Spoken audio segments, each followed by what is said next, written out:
Our next guest is maybe taking things even a step further.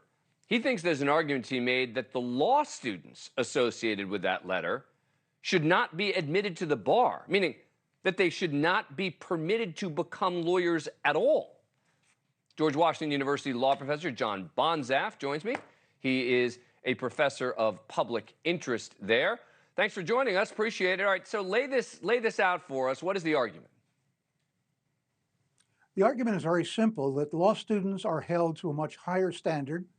When you're admitted to the bar, as you know as a lawyer, you have tremendous power.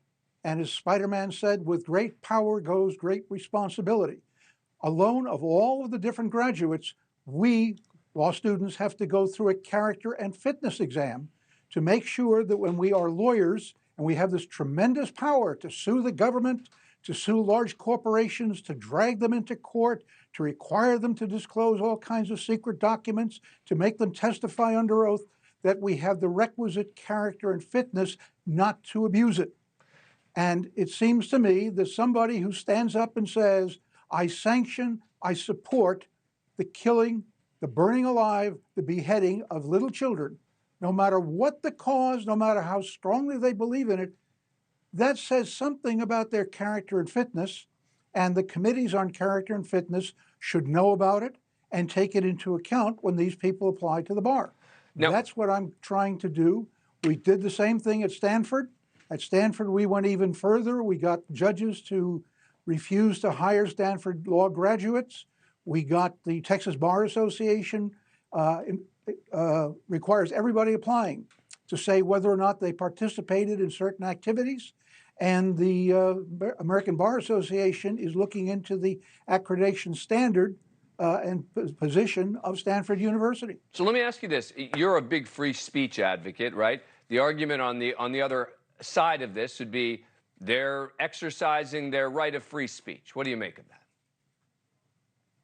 Yes, they are, and I defend that right of free speech. I would oppose, for example, if my university wanted to sanction or expel law students or any other students for making these outrageous statements. But when you're going to become a lawyer, we do have a character and fitness test. And the only way you're going to tell somebody's character and fitness, unless they're stupid enough to stand there and tell you that they're rapists or murderers, is by what they say. And I'm not saying to you tonight that everybody who signed that, if they knew what they were signing, should definitely, positively never be admitted to the bar.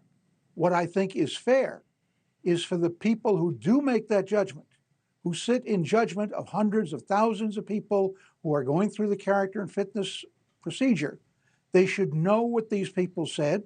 They should at very least ask them about it. Do they still believe it? Do they regret it? And then make a judgment with regard to each one individually.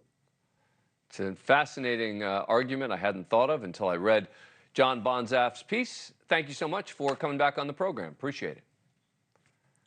Good to be with you again, Dan. Thank you for watching.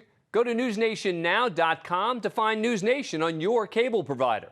And don't forget to click the red subscribe button below to get more of NewsNation's fact-driven, unbiased coverage.